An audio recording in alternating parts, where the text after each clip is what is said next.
Imagine walking into an electronics store on an ordinary Saturday afternoon. You weren't planning to buy anything. Maybe you were just browsing while waiting for someone. Then you see it. The newest laptop. Sleek, powerful, beautiful. The price tag says $2,499. You immediately shake your head. No chance. Your brain makes the decision almost instantly. It's too expensive. You start walking away. Then the salesperson smiles. He taps a few buttons on his tablet. Suddenly, the price disappears. Now the sign says, only $69 per month. And something incredible happens. The laptop didn't become cheaper. Nothing about the product changed. The screen didn't get smaller. The processor didn't get slower. The company didn't lower the price. The only thing that changed was the way the price was presented. Yet suddenly, that impossible purchase feels reasonable, maybe even affordable. Now here's the question. If nothing about the product changed, why did your decision change? That single moment happens millions of times every single day. In car dealerships, furniture stores, phone shops, online checkouts, airline websites, even grocery stores. Companies have discovered something remarkable about the human brain. People rarely buy based on the total price. They buy based on the monthly payment. And that tiny shift has quietly become one of the most profitable psychological tricks ever created. In fact, it has become so powerful that one ordinary word has convinced millions of people to spend money they never planned to spend. That word is affordable. It's a word that sounds responsible, comforting, even smart. But what if I told you that this innocent-looking word has quietly cost ordinary families hundreds of thousands of dollars over their lifetime? Not because they're lazy, not because they're bad with money, but because their brains were making decisions exactly the way they were designed to. Here's something most people never realize. When a salesperson asks, "Can you afford $70 a month?" they're not really asking whether you can afford the product. They're asking something completely different. They're asking whether you can survive another monthly payment. Those are two completely different questions. And confusing them might be one of the most expensive financial mistakes people ever make. Because here's the uncomfortable truth. Almost nobody becomes wealthy one giant purchase at a time. They become broke. One small monthly payment at a time. $30 here, $49 there, $99 somewhere else. A streaming subscription, a new phone, a gym membership you barely use, a car payment, a furniture payment, a buy now, pay later purchase, individually. None of them seem dangerous. Together, they quietly consume your future before you even notice they're there. That's exactly why so many people earning good salaries still feel like they're constantly behind. The paycheck arrives, and before they've spent a single dollar, most of it already belongs to someone else. The bank, the dealership, the credit card company, the subscription service, the financing company. Their income isn't buying freedom anymore. It's servicing yesterday's decisions. And perhaps the most surprising part of all, many of those decisions started with a sentence almost everyone has heard. Don't worry, it's only a small monthly payment. Those 7 words have probably sold more products than any advertisement in history. Not because they're true, but because they perfectly exploit the way our brains naturally think. And once you understand why, you'll never hear the word affordable the same way again. Because by the end of this video, you'll realize that some of the wealthiest people in the world don't ask, "Can I afford this?" They ask a completely different question. A question so powerful that it quietly changes every financial decision they make. And once you start asking it too, you may never fall into the monthly payment trap again. Imagine walking into 2 different stores. In the first store, a luxury sofa has a price tag that says $4,800. You glance at it for 2 seconds. Then you keep walking. Your brain immediately labels it as expensive. Now imagine walking into the second store. It's the exact same sofa, same fabric, same size, same quality. But this time, the price tag doesn't say $4,800. Instead, it says only $89 per month. Suddenly, your brain stops thinking about the sofa. It starts thinking about $89. Nothing about the product changed. Only the number your brain focused on. And that's exactly where one of the biggest psychological tricks in modern business begins. Because companies learned something fascinating decades ago. People don't naturally evaluate total cost. They evaluate immediate pain. Psychologists call this present bias. Your brain gives far more importance to what's happening today than what might happen months or years from now. That's why eating cake feels easier than going to the gym. It's why scrolling social media feels easier than reading a book. And it's exactly why paying $89 today feels much easier than paying $4,800 all at once. Your brain isn't stupid. It's simply trying to avoid immediate pain. Businesses know this, and they've built entire industries around it. That's why advertisements almost never begin with the full price anymore. Instead, they ask questions like, "For less than $3 a day," or "Only $49 a month." Or, buy now, pay later. Notice something. They're no longer selling the product. They're selling the feeling that the product is affordable. Those are completely different things. And here's where it becomes dangerous. Imagine someone offered you 10 different subscriptions. Netflix, music streaming, cloud storage, a fitness app, meal delivery, phone insurance, premium software, extra TV channels, online learning, gaming. Each one costs only $10 a month. Individually, they feel harmless. After all, it's just $10. But together, those tiny payments quietly become $100 every month. That's $1,200 every year. And over 10 years, that's $12,000. Before investment growth, before interest, before opportunity cost. All because your brain never saw $12,000. It only saw 10. Again, and again, and again. Financial experts sometimes call this the latte effect, but that name is actually misleading. The real problem isn't coffee, or subscriptions, or small purchases. The real problem is something much deeper. It's that our brains struggle to combine dozens of tiny financial decisions into one big picture. Behavioral economists call this mental accounting. Instead of treating all your money as one pool, your brain creates hundreds of tiny imaginary accounts. One account for Netflix, another for Spotify, another for coffee, another for your phone, another for your car payment. Each one feels manageable on its own. But your bank account doesn't see separate categories. It only sees money leaving, month after month, without asking permission. And perhaps the cleverest part of all, most monthly payments don't even feel like spending anymore. Think about your phone bill. An invisible spending is incredibly dangerous, because humans naturally control what they can see, not what they ignore.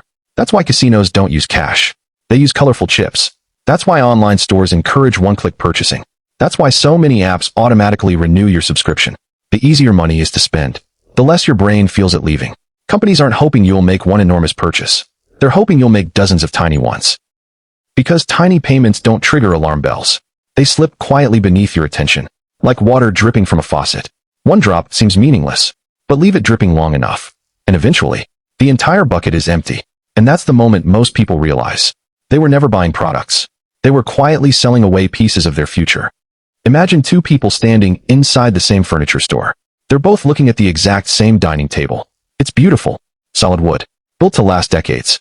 The price, $3,000. The first person immediately says, "There's absolutely no way I'm spending $3,000 on a table." The salesperson smiles. Without saying another word, he flips the price card over. Now it reads, only $79 per month. Almost instantly, the customer's expression changes. Instead of asking, "Is this table worth $3,000?" they begin asking, "Can I manage $79 a month?" Did you notice what just happened? The question completely changed. And with it, the decision changed too. To what's already in your wallet, not to what you'll pay over the next 4 or 5 years. And that's exactly what marketers are counting on. They don't need the product to become cheaper. They only need your brain to stop thinking about the total. Now think about the last time you bought a phone. Did you pay $1,200? Probably not. Your carrier likely offered something much more comfortable. Only $35 a month. $35 sounds harmless.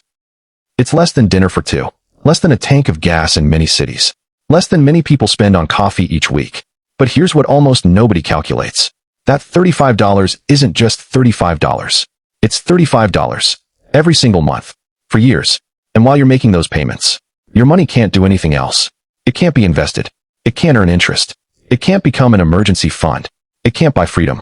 It's already been assigned a job. Paying for yesterday. This is what economists call opportunity cost. Every dollar has only one life.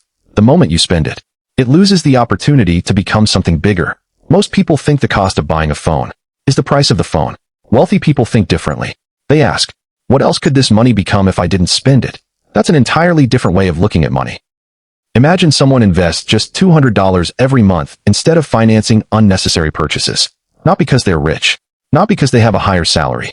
Simply because they avoided payments that looked affordable. Over 25 years, that habit could grow into hundreds of thousands of dollars. Not through luck. Not through risky investments. But through consistency. That's the incredible thing about wealth. It usually isn't built through one brilliant financial decision. It's built through hundreds of ordinary decisions, made differently. Now here's where the illusion becomes almost invisible. Let's say you finance a new phone, then furniture, then a smartwatch, then a vacation, then a television. Each monthly payment seems manageable. $30, $50, $70, $25. Before long, your paycheck already has a destination before it even arrives. You haven't just spent your money. You've spent your future income. And that's a dangerous place to live. Because life has a habit of surprising us. Cars break down. Medical bills appear. Jobs disappear. Emergencies don't wait until your payment plan is finished. They simply arrive. And suddenly, those small monthly payments don't feel small anymore. They feel heavy, overwhelming, almost impossible to escape. Which brings us to one uncomfortable realization. Maybe the real question was never, can I afford this payment? Maybe the better question has always been, what is this payment quietly preventing me from becoming? Because every monthly payment competes with something. Your investments, your freedom, your future home, your retirement, your peace of mind. And that's the hidden price tag. That never appears in the advertisement. Imagine asking two different people the exact same question. You're standing in front of a brand new pickup truck. The dealership has done everything perfectly. The lights make the paint sparkle. The seats still smell new. The salesman smiles and says, you can drive it home today for only $699 a month. Now imagine asking the first person, are you going to buy it? Without hesitation, they answer, yeah, I can afford $699 a month. Simple. Decision made. Now ask the second person the exact same question. But instead of looking at the truck, they become strangely quiet, almost like they're solving a puzzle. After a few seconds, they ask the salesman something unexpected. Not, what's the interest rate? Not, can you lower the payment? Instead they ask, what will this truck actually cost me? Not every wealthy person asks those exact words, but almost all of them ask some version of the same question. Because they understand something that most people never learn. The monthly payment isn't the price. It's the distraction. The real price is everything the money could have done instead. Imagine taking that same $699 every month and giving it a completely different job. Instead of paying for a truck, it buys tiny pieces of great businesses through an index fund, month after month, year after year, without making headlines, without becoming exciting, without anyone noticing. And then something extraordinary happens. Your money starts showing up to work. Before you do. That's one of the biggest differences between consumers and investors. Consumers ask, what can this money buy me today? Investors ask, how hard can this money work for me tomorrow? At first, those questions seem almost identical. But over 20 years, they produce completely different lives. One person owns nicer things. The other owns more freedom. And here's something fascinating. If you spend enough time around people who've built real wealth, you'll notice they rarely get excited by discounts, or 0% financing, or limited time offers. Not because they're immune to temptation, but because they trained themselves to see something invisible. Time. Every purchase isn't just money leaving their account. It's time leaving their future. $1,000 isn't just $1,000. It's the weeks, or months, it took to earn it. And once that connection becomes real, your spending begins to change naturally. You stop asking, can I make this payment? And start asking, is this purchase worth the hours of my life it represents? That question is surprisingly uncomfortable, because suddenly, $1,000 phone isn't just a phone. Maybe it's 2 weeks of work. A luxury vacation isn't just a vacation. Maybe it's 3 months of effort. That expensive watch might represent hundreds of mornings waking up early. Viewed that way, money stops feeling abstract. It becomes something much more personal. Time. And here's the irony. The people who value their time the most often spend the least trying to impress others, because they know something advertisements never say. Luxury products promise status. Investments quietly purchase options. The option to retire earlier. The option to change careers. The option to spend more time with family. The option to say no to a job they hate, to a toxic boss, to financial stress. Those options don't fit inside a shopping bag. You can't park them in your driveway. Nobody compliments them on Instagram, but they might be the most valuable things money can ever buy. And that's why, when wealthy people hear the word affordable, they don't feel excited. They become curious, because they know the most expensive purchases in life are usually the ones that seemed completely affordable. There's a reason many financially successful people don't seem obsessed with buying the newest things. It's not because they don't appreciate quality, and it's certainly not because they can't afford them. It's because, somewhere along the way, they stopped measuring wealth by what they could buy and started measuring it by what they could refuse. Think about that for a moment. Anyone can spend money. Almost anyone can qualify for a loan. Almost anyone can sign a financing agreement. But saying no to something you can technically afford takes a completely different kind of discipline. That's the habit that quietly separates consumers from wealth builders. In fact, if you study the lives of many self-made millionaires, you'll notice something surprisingly ordinary. They keep cars longer. They replace phones less often. They repair things instead of immediately replacing them. They don't chase every trend. Not because they're trying to look poor, because they're trying to stay free. Freedom is their luxury. Every payment they don't create is another piece of freedom they keep. Every unnecessary expense they avoid is another dollar that can work for them instead of disappearing forever. Over time, those ordinary decisions become extraordinary results. People often imagine wealth as a single breakthrough, a lucky investment, a massive business, a winning lottery ticket. But real wealth is usually much quieter than that. It's built one decision at a time, one purchase skipped, one investment made, one unnecessary payment avoided, repeated consistently, for years. And that's why the word affordable can be so dangerous, because it encourages you to ask the wrong question. It asks, can you manage this payment? When the better question is this payment moving me closer to freedom or further away from it? Those two questions can lead to completely different lives. Imagine two people earning exactly the same salary. One spends every raise on a bigger lifestyle, a newer car, a nicer apartment, more subscriptions, more monthly payments. The other keeps their lifestyle almost the same. They invest the difference. At first, their lives don't look very different. In fact, the first person may even appear more successful. But fast forward 20 years. One person owns impressive things. The other owns their time. One still has to work. The other gets to choose whether they want to. That's the kind of wealth advertisements never show you. Because freedom doesn't always look exciting. It doesn't make headlines. It doesn't attract attention. But it gives you something money can't buy at the last minute. Options. So here's a challenge. The next time you're shopping, whether it's a car, a phone, furniture, or anything with a monthly payment, pause for just 10 seconds and ask yourself one question. If nobody else ever saw this, would I still want to buy it? If the answer is yes, maybe it's a worthwhile purchase. But if the answer is no, you might not be buying the product. You might be buying approval. And approval is one of the most expensive things a person can ever finance. Because unlike investments, approval never compounds. It disappears almost as quickly as it arrives. Real wealth works differently. It grows quietly, patiently, almost invisibly, until one day, the choices you made years ago begin creating opportunities you never imagined. That's why the truly wealthy don't chase the appearance of success. They chase freedom. Because freedom doesn't come from earning more. It comes from keeping more of what you earn and putting it to work. So the next time someone tells you, don't worry, it's only $60 a month. Remember this. The monthly payment isn't the most important number. The most important number is the amount of freedom you're giving away to make it. And sometimes, the most expensive word in America isn't luxury. It isn't exclusive. It isn't even expensive. It's affordable. If this video changed the way you think about money, subscribe to Finance Juice. Every week, we break down the psychology behind wealth, investing, and financial freedom, not with hype, but with ideas that can genuinely change how you make decisions. Because becoming wealthy rarely starts with earning more. It starts with thinking differently. Thanks for watching, and I'll see you in the next one.